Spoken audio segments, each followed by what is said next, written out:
보고 그랬죠. 옆발이 굉장히 바쁘죠. 석탄절도 오고 사실 집에를 빨리 가고 싶은 생각이 없지 않아 있으실 건데 금요일이 이제 성탄절이 되다 보니까 이 주제를 성탄절 전에 하지 않으면 지나고 난 다음에 해서 안 될 건 없지만은 의미가 반감될 것 같아서 제가 여러분을 붙들어 놓는 셈이 됩니다. 그래서 오래 하진 않겠고 아주 축약해서 앞으로 한 40분 정도만 성육신 신앙 깊이 있기, 깊이 있자, 평소 때보다 조금 다른 측면을 깊이 생각을 해보자 그런 뜻이죠. 우리가 성육신 신앙 혹은 성육신 교리, 영어로는 The Doctrine of Incarnation, 성육신적 영성, Incarnational Spirituality, 그런 말을 우리가 많이 듣잖아요. 그건 이제 유명한 요한복음에서 말씀이 육신이 되어라는 데서 나온 거예요. 말씀이 인카네이션, 카르는 육이란 말이거든요. 육 속에 인, 돌았다 그 말이에요. 육을 입었다. 단어 자체가 영어 단어 자체가 그렇게 된 거거든요. 그렇지 이것이 뭐냐?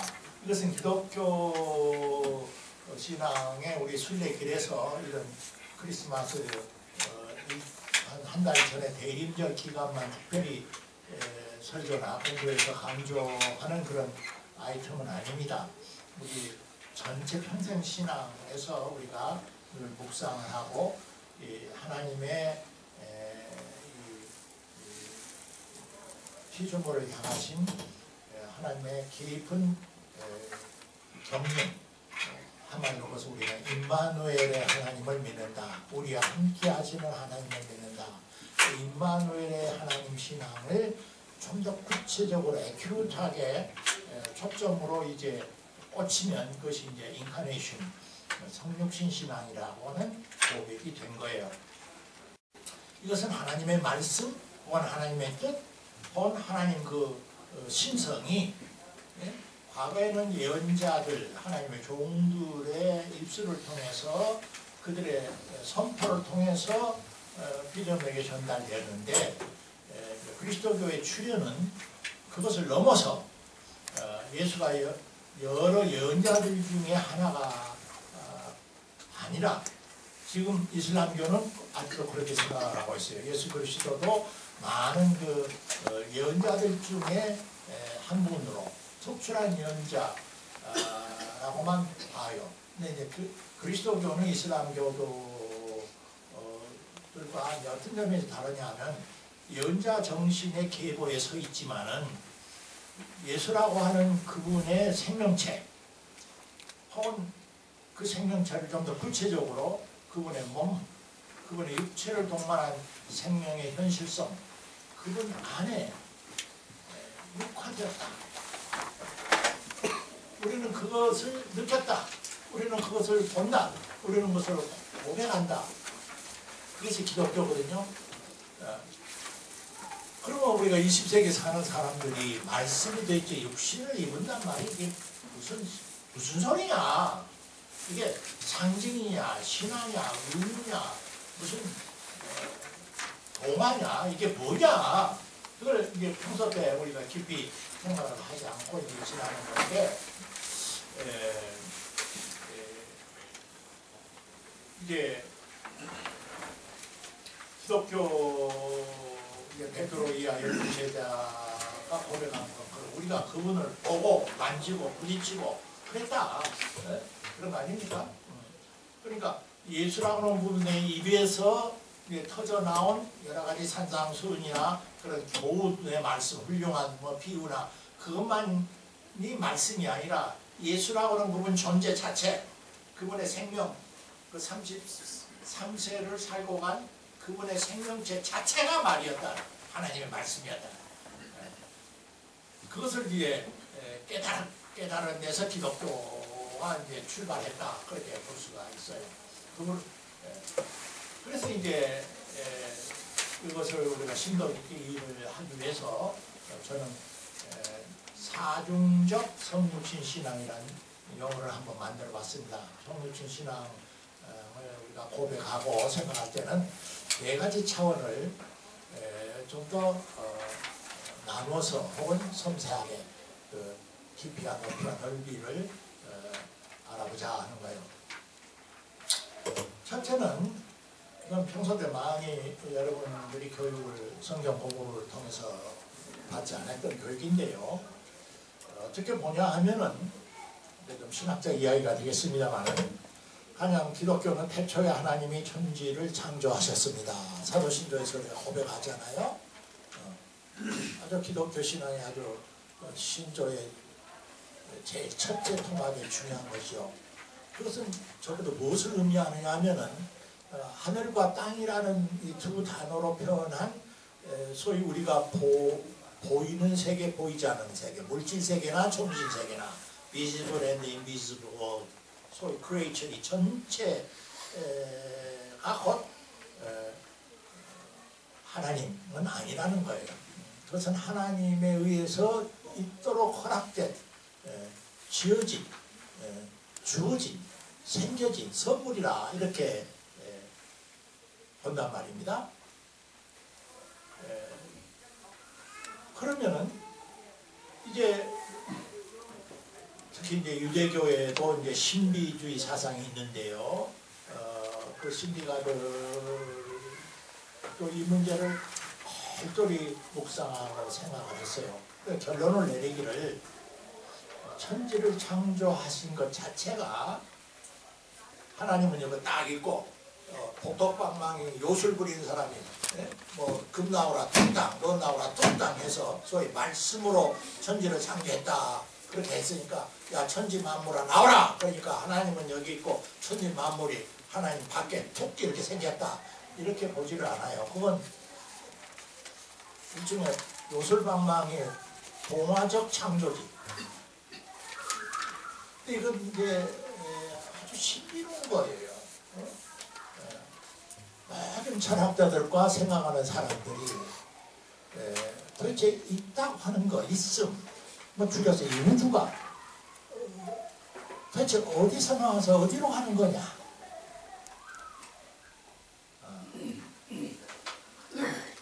하는 그런 적은 물음을 인간은 묻거든요.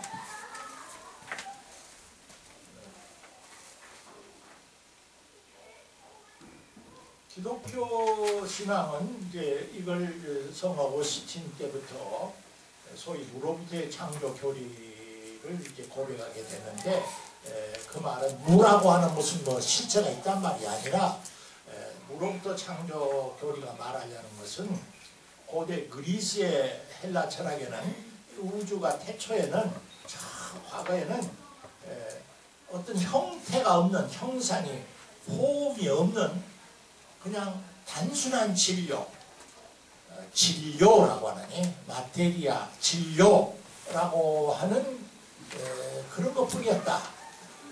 비유를 말하면은 토비장이가 진흙을 익혀가지고 이제 항아리도 만들고 뭐 그릇도 만들고 접시도 만드는데 그런 그릇과 항아리를 만들려면은 그 그릇을 만든 그 사람의 마음속에 그릇이라고 하는 생각이 항아리라고 하는 이미지가 있어야 진흙 덩어리로 그냥 아무 형태가 없는 채로 있었던 그 진흙이 형체를 띠게 되잖아요. 그런데 그런 형상, 그걸 형상이라고 그랬어요. 이데아가 있기 이전에, 이데아하고 합해지기 이전에 글자그대로 순수한 어떤 있다고 볼 수도 없고 없다고도 볼 수가 없는 요즘 과학적 용어로 말하면은 그저 에너지의 출렁거림 그것이 무슨 원자들의 춤인지 저자들의 춤인지 모르지만 현대인들의 용어로 말하면은 어떤 아원자 세계의 그것은 지금 같은 뭐 저 산소, 탄소, 질소라고 하는 원소가 생기기도 전이야. 원소 자체가 정교한 어떤 원자들의 질서가 없으면은 원소가 생길 수가 없잖아요. 그러니까 그건 벌써 어느 형상과 질서, 로고스, 리법, 법칙 뭐 주기율, 뭐라고 표현하든 그런 것이 이미 들어간 거죠. 근데 그런 것이 아예 전혀 배제된 순수 진료, 그런 것이 있었다. 그걸 전제예요. 근데 그것이 어디서 있었느냐, 어디서 나왔냐, 그걸 누가 만들었냐 하는 것은 질문하지 않았어요. 고대 그리스 철학자들은. 그것은 태초부터 있었어. 그런데 데미우르고스라고 하는 그리스의 이제 형이상하게 신토교에서는 데미우르고스라고 하는 이제 창조신이 그 원형적 진료를 가지고 여러 가지를 만들어냈다. 별도 만들어내고 은하계도 만들어내고 동심도 만들어내고, 그러니까 진료가 있었다. 그렇게 고백하는 것이 이성적 사고를 하는 철학세계 그리스 사람들의 생각이었어요. 동양 일반도 동양 사상, 공맹 사상이나 모장 사상이나 심지어 불교까지도 근원적 진료를 아예 전제하는 거예요. 선언적으로. 그것은 그러니까 영어부터 영어까지 있었던 것이라고 보는 거예요. 그러니까 그런 이제 것을 전제로 할 때 창조라는 것은 기존의 어떤 진료를 가지고 형상을 만드는 것, 그것이 창조죠.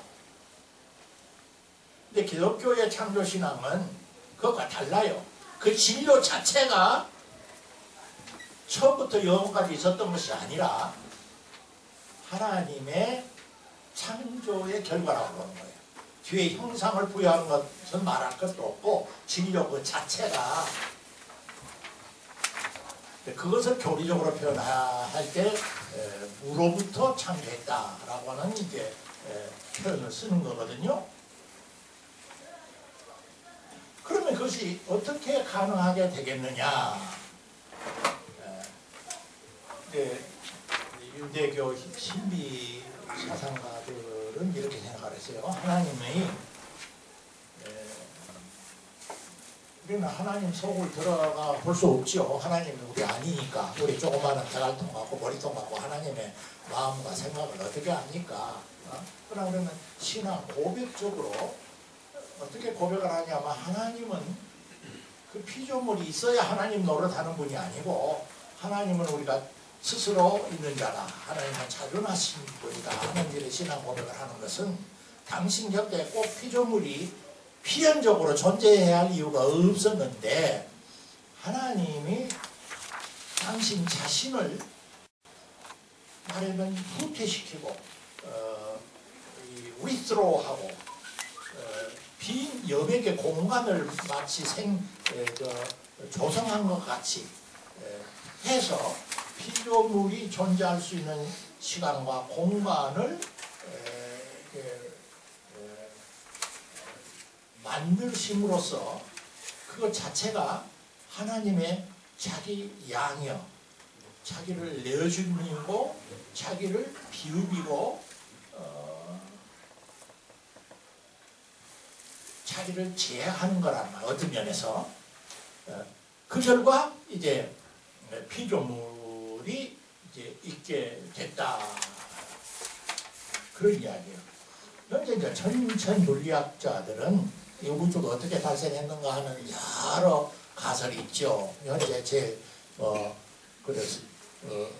큰 설득력이 있는 이론이 소위 빅뱅 세오리라는 거예요. 우리가 여러분 중고등학교 시절에 들었죠. 하나의 가설이지만 하여튼 핵심은 지금도 이 대우주가 팽창 과정에 있는 우주라고 그러는데, 그것은 태초에는 자기들이 계산한 그 물리학적인 수학의 공식을 갖고 이제 결론을 내려보면은 처음에는 점과 같이, 그러니까 이 점과 같은 그것의 에너지의 대폭발이 일어나가지고 그것이 확장이 돼가지고 에너지가 이제 뭉퉁거려지고 중력이 생기고 아우여세기가 생기고 별들이 생기고 하는 그 과정이라고 이렇게 설명하거든요. 그 언젠가 이유를 모를 대폭발이 있었다. 과거 거기서부터 시작해요. 그 폭발이 왜 있었느냐? 그 폭발이 생길 수 있는 근원적인 상상을 초월하는 고농도 질량의 그 실체는 어디서 나왔느냐? 어디서 있었느냐? 그건 우리의 지성이 들어갈 수 없는 그 한계 상황이란 말이에요. 고대 그리스 철학자들이 무형의 진료가 태초부터 있었다. 동양 사상가들은 태초부터 자연이 있었다 생각하듯이 물리학자들은 현대 전체 물리학자들은 태초에 빅뱅이 일어날 수 있는 원초적 어떤 그런 대폭발이 있었다. 그건 그냥 공리적인 가설로부터 시작해요. 가설로부터 시작한단 말이에요. 그런데 이제 그러니까 과학도 태초와 종말의 문제에 가버리면 과학이라고 볼 수도 없죠. 어떻게 말하면 가설이 되어버리고 흑사로 말하면 신화와 과학이 같아져 버려요. 근데 이제 기독교는 그 피조 세계가 단순한 물질 덩어리가 아니고 보이지 아니하는 하나님의 그 영원하신 능력과 신성이 만물에 분명히 보여 알게 되었나니 로마서 1장 20절에 사도 바울이 그렇게 말하잖아요.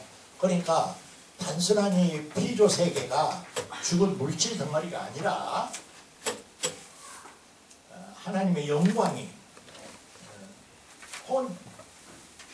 하나님의 어떤 입김이 하나님의 어떤 그 숨결이 그 속에 묻어져 있는 그 속에 내포되어 있는 그런 것이다. 그래서 피조물들은 그 피조물 그 안에 하나님이 나타나 있는 어떤 의미에서 하나님의 자기 계시의 현현이고 하나님의 형상이다. 에크하르트라고는 중세 신비가는 그렇게도 말했죠. 그래서 제일 첫 번째 성육신의 교리는 어디까지 가느냐면은 창조 그 자체가 최초의 하나님의 성육 사건이라고 보는 거란 말이에요.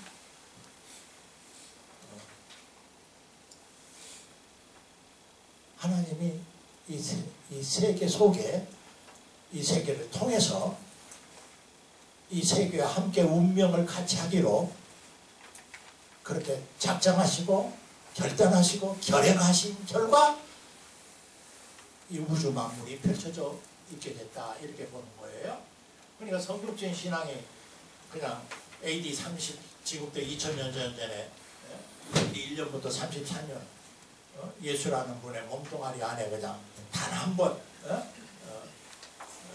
그렇게 신선이 그 속에 와서 땅에서 33년 살고 가다가 다시 하늘나라로 올라갔다 이렇게 단순한 신앙 고백이 아니란 말이에요. 그 제일 첫 번째 이 성육신 신앙의 이 사중적 성육신 신앙의 제일 첫째 기억하세요. 그리고 계속해서 음미를 하세요. 계속해서 묵상을 하시고 숙고를 해보세요. 하나님의 창조 행위 자체가 성육신의 사건, 원초적인 성육신의 사건이었다. 그렇게 보면은 자연이 새롭게 보이는 것이죠. 자연이라는 무대 위에서 펼쳐지는 역사의 과정 자체 속에 하나님이 당신의 뜻을, 당신의 의지를, 당신의 경륜을 육화시켜 간다는 거예요. 그러나 하나님이 자기를 계시하시니까 어느 날 여기 봐라 하고 뚱땅 해고 사교교회 교인들 예배 하는 앞에 이렇게 나타나가지고 당신을 우리의 눈으로 보마 그랬잖아요. 하나님 우리에게 보여주십시오. 그러면 좀 시원하겠습니다. 우리도 어릴 때는 그런 생각을 할 때가 있죠. 근데 이 성육신앙의 이제 첫 번째 뜻을 역사에다가 이제 좀 더 적용시켜보면 역사를 통해서 하나님은 자기를 계시하신다는 겁니다. 역사를 통해서 교회에서는 그 구원사라고 흔히 부르죠. 구원사. 하나님은 구원의 역사를 펼쳐가신다.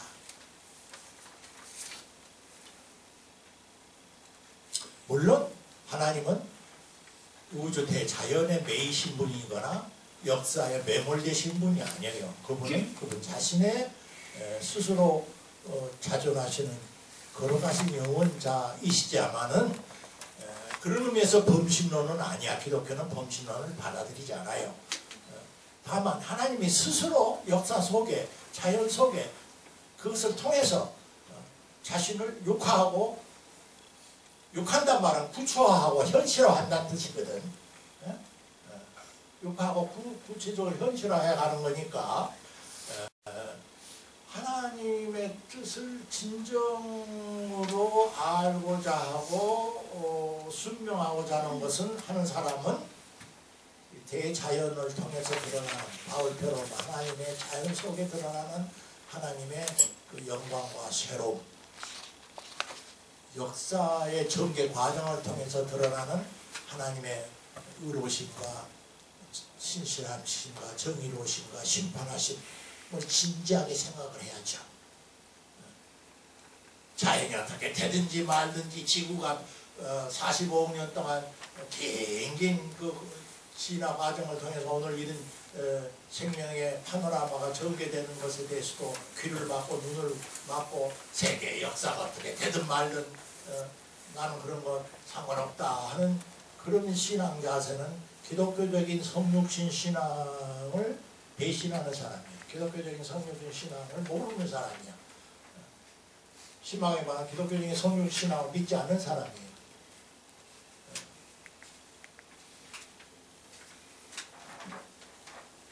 첫 번은 그래서 최초의 하나님의 천지 창조가 하나님의 성육신 사건이었다. 하나님 자신이 자기를 비우시고 물질 속으로, 육체 속으로, 시간 속으로, 공간 속으로 들어오시는 사건이었다. 자, 둘째는 어떤 의미가 있냐 하면 이건 말할 필요도 없이 잘 아는 것이죠. 성육신의 둘째 의미는 하나님의 구원의 뜻과 의지가 그냥 역사나 역사 과정이나 이 우주 대자연 속에 육화한 것이 아니라 마리아의 태를 빌려서 오늘 성경 설교 시간에 말한 대로 갈릴리 예수라고 하는 그분의 생명으로서 육화했다라는 뜻이죠. 삼일체론적 신앙 호모라 말하면 성자 하나님이 사람이 되셨다라는 교리로서 표현을 하는 거예요.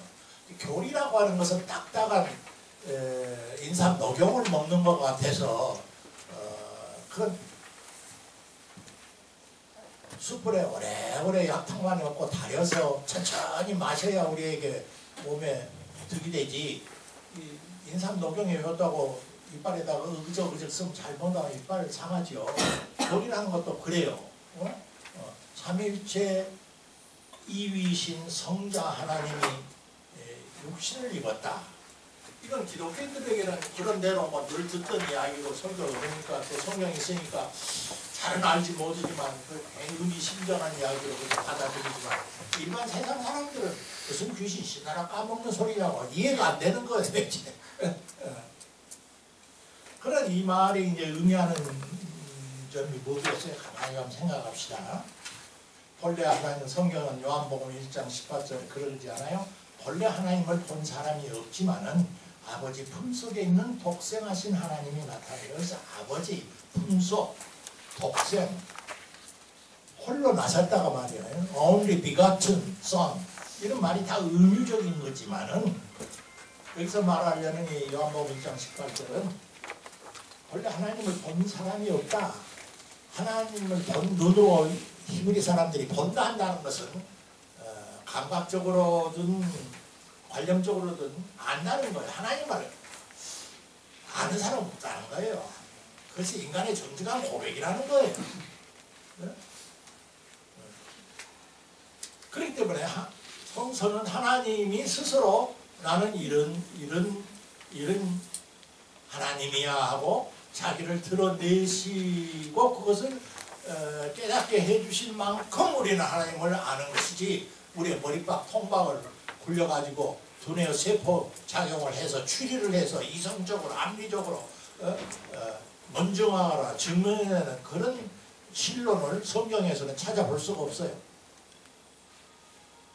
그럼 말씀이 육신이 되어 우리 가운데 거하셨다, 우리가 그의 영광을 보니 은혜와 진리가 충만했다 하는 유명한 말은 어째서 이런 말이 나왔습니까?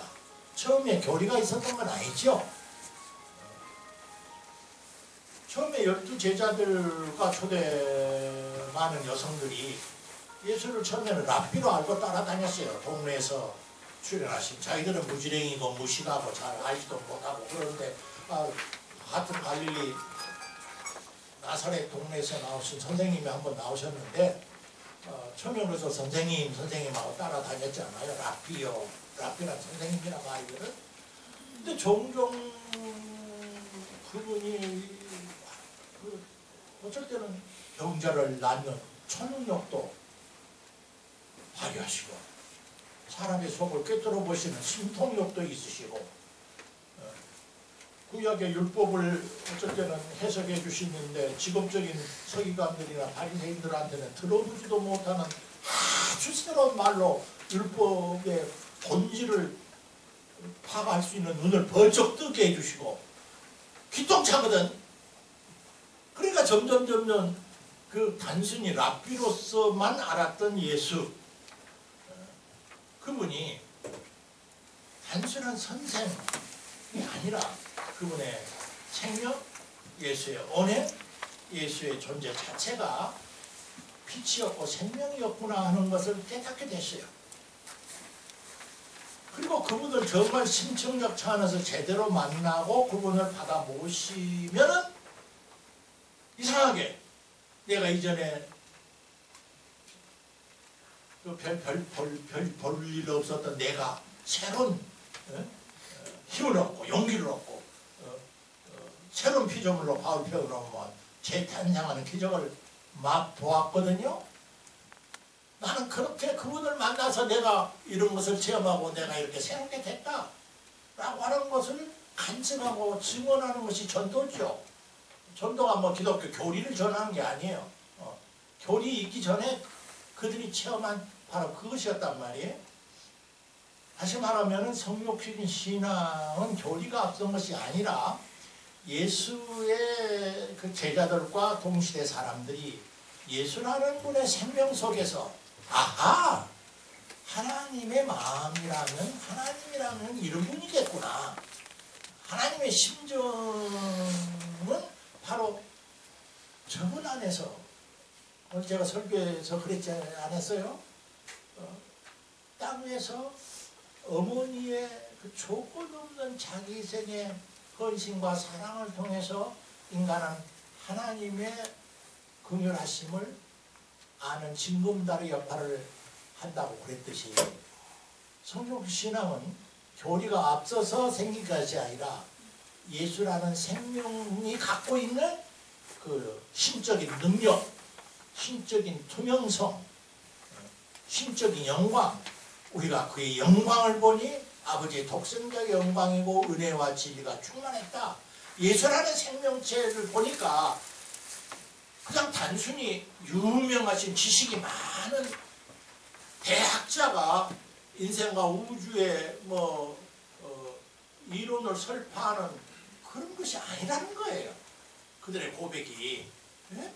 그렇다면은 그분의 생명 자체가 현존하게 됐던 것은 예사로운 일이 아니다. 그래서 말씀이 육신이 됐다라고 이제 요한복음은 고백적 선언을 해버린 거예요. 말씀이 육신이.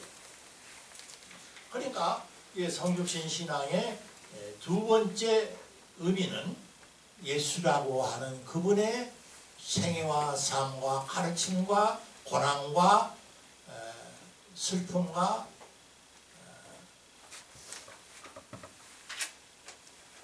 죽음과 그 모든 침묵을 제대로 만나면 그 속에서 하나님을 만난다 하는 이야기야. 예수 안에, 예수라는 생명 안에 하나님은 자기를, 빛이 이렇게 이제 렌즈를 갖고 모으면은 렌즈가 초점이 생기기 전에는 크죠. 커서 뭐 훤하게 보이지만은 이것이 초점을 맞추면은 빛이 이제 직광이 돼가지고 열이 올라서 불을 붙이면서 타지 않아요. 예수라고 하는 분은 하나님의 자기 계시의 초점이라고 고백을 한 거예요. 그분 안에는 하나님의 시몬하심과 말씀과 뜻과 긍휼과 자비와 심판의 모든 것이 초점을 이루면서 활활 타고 있어.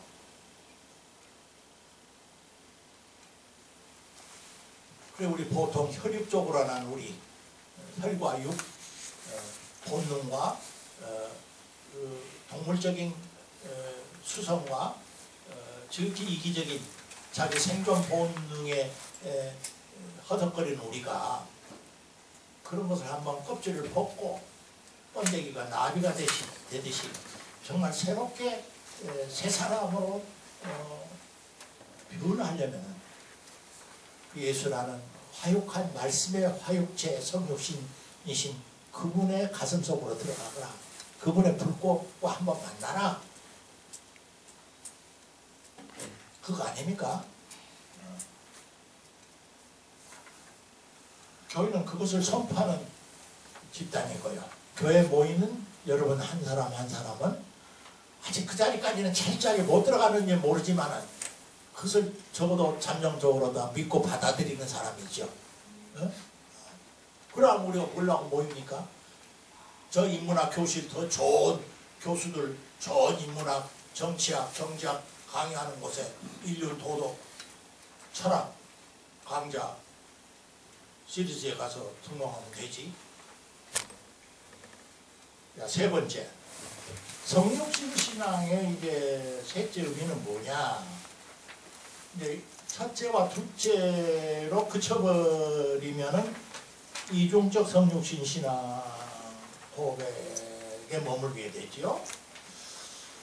근데 이제 가만히 생각을 해보면 이 두 번째를 조금 더 구체화해서 생각하는 것인데, 말씀이 육신이 돼서 예수 안에서 나타났다는 것을 나는 믿습니다. 예수가 하나님 말씀의 화신이요 하나님의 뜻의 구체적인 드러남이라고 믿습니다 라는 그런 고백에 그치지 않고, 그 예수가 근데 십자가에서 죽어버렸어요.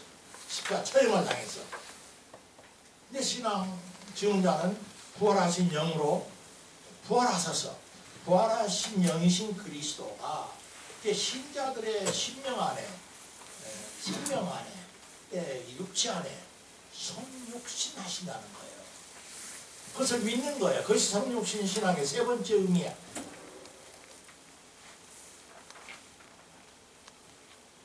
갈라디아서 2장 20절에 그래서 내가 그리스도와 함께 십자가에 못 박혀나니 그러즉 이제는 내가 사는 것이 아니요 오직 내 안에 그리스도가 사는 것이다. 그리스도가 내 안에, 하나님 말씀이 예수 안에 육화한 것처럼 원하신 그리스도가 내 안에 육화를 해요. 내 생명 속의 육화를. 에카르트의 신비 영성에 의하면 우리들의 영혼이 참으로 말구유같이 피우고 겸허해지고 낮아질 때, 그것을 그의 신비 신학에서는 초탈 혹은 초연, 아프겔라센하이트라고 그렇게 부르는데, 그렇게 될 때 말구유의 베들레헴 말구유의 탄생인 그 그리스도가 우리의 영혼, 우리의 생명 중심에 탄생하는 것이요. 이것을 아들의 탄생이라고 에카르트는 불렀어요. 아들의 탄생. 엄밀히 말하면 아들의 탄생을 경험하기 전에는 아직 우리는 진짜 그리스도인이 아직 덜 된 거예요. 우리는 자꾸 예수를 우리 앞에 선생으로 모시려고 하거나 저 높은 곳에 우르르 되는 예배의 대상으로 모시려고 하지, 내 생명 속에 들어오셔서 내가 혈육적인 나는 없어지고 바울이 말한 그리스도가 내 안에 사는 그런 삶을 이상하게 원하면서도 거절해, 원하면서도 싫어해. 이것이 불신앙인 것입니다. 불신앙이에요.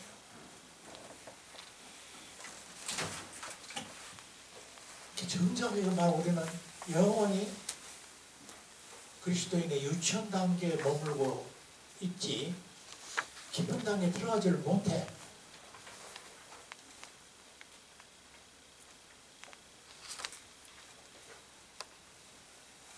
아들의 탄생.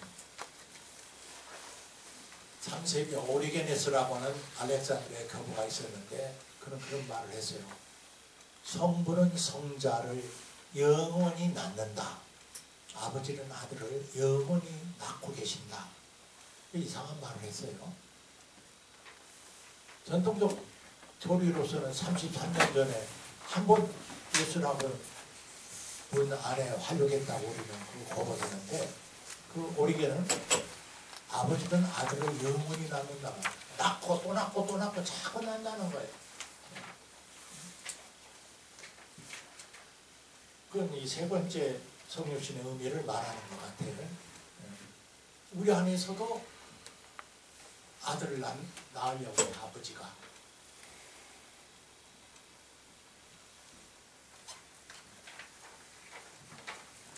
이제 현대 인간은 저희 인간의 인격적 주체성의 이름을 내걸고서 나는 나지, 내 인생 내가 산다 하는 게 명분은 내걸고 자행자제 하고 싶은 거예요. 내 멋대로 살고 싶은 거예요. 그러면 하나님은 관여를 안 하세요. 그래? 그렇게 살아. 그러나 그렇게 사는 너의 삶은 평생 그냥 잘나는 꽃 같지만 시들어 한 줌에 두엄으로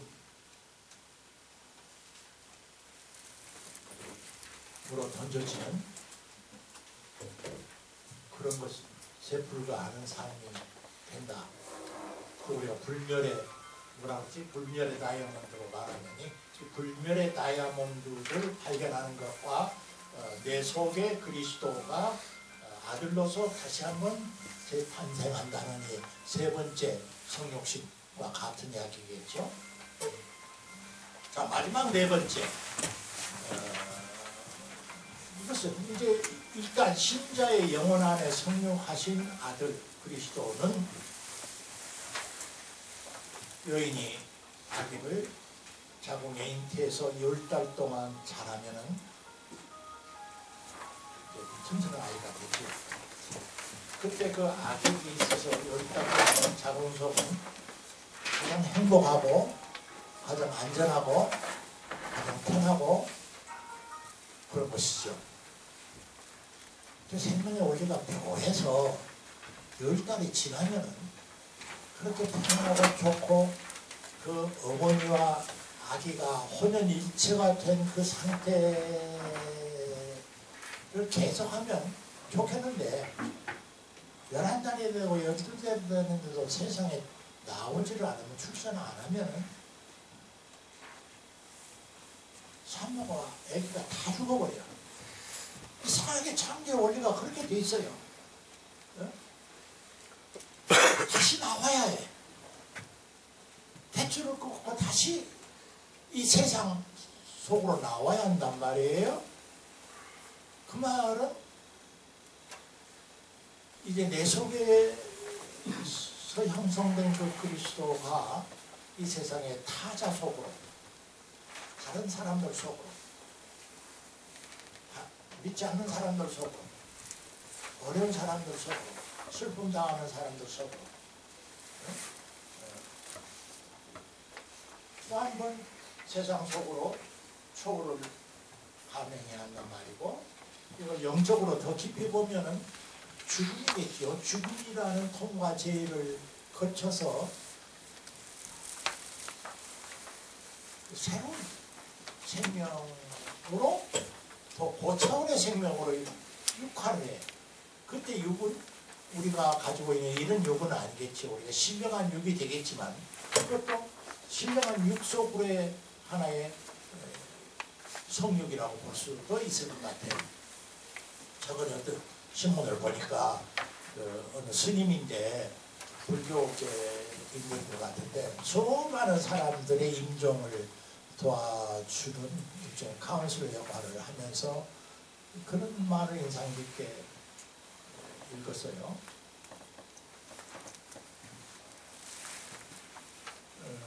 사람을 비롯해서 모든 살아있는 생명체가 곤충들도 다 그렇고 버러지로 번데기로 있다가 나비로 변화하기 위한 그 변화의 과정이 메타모르포시스 과정이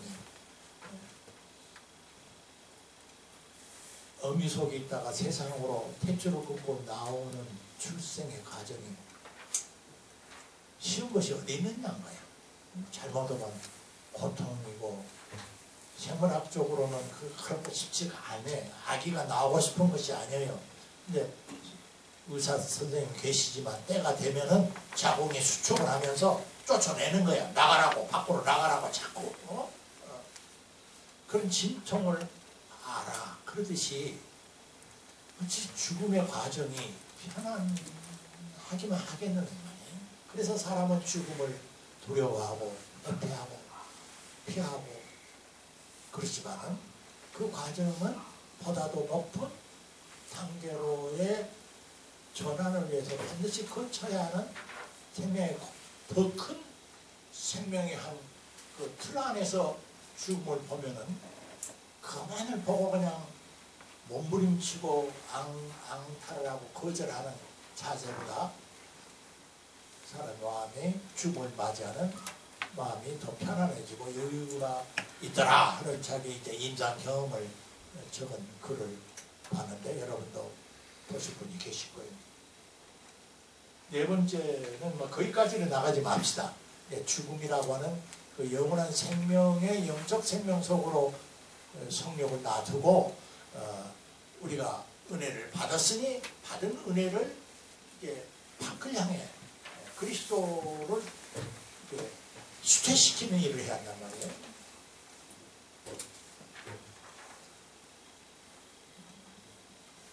성결교회 뭐 사중적 무슨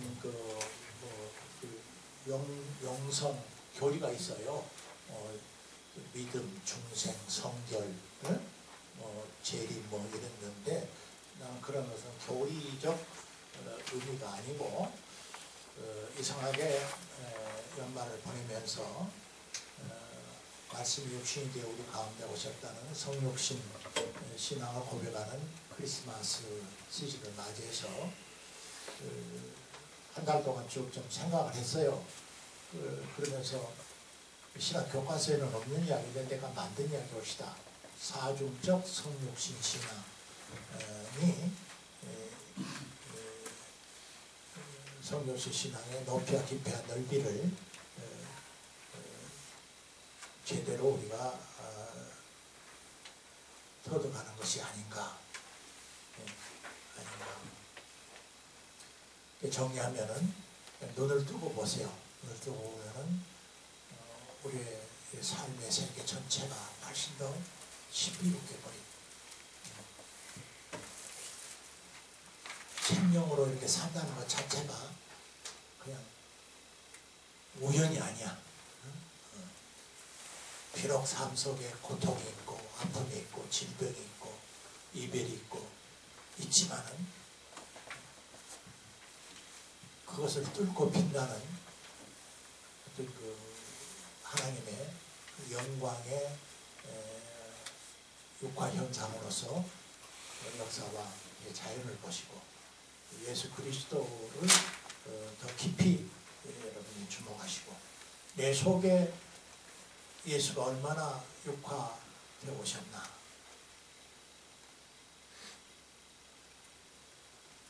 솔직히 말하면 내 자신의 영혼의 마음의 안방이 너무나 지저분하고 더러운 것을 내가 알기 때문에 감히 어떻게 지구와 진 우리 주님을 이 더러운 내 안방에 마음의 안방에 모실 수 있단 말인가. 목사가 별 목사가 아닌데도 신방을 하려면 날마다 지저분하게 사는 그 방을 목사한테 보이기 싫어서 목사 신방을 거절하는 아주머니들 많이 계시더라고. 우리도 실존적으로는 그런 마음이 있어요. 근데 함석헌은 그렇게 싫었었어요.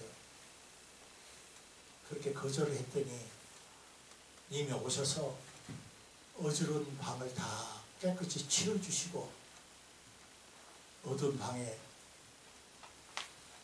밝은 촛불을 켜주시면서 나를 위로하시더라. 함석헌은 언젠가 자기 마음속에 육화하시는 예수 체험을 한 것 같아요.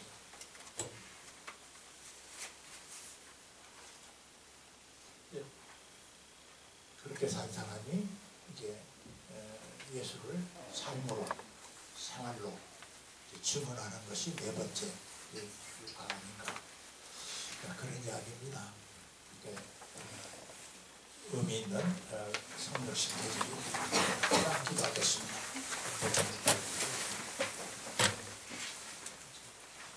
하나님, 사람들이 만든 달력이지만 사계절이 바뀌면서 한 해를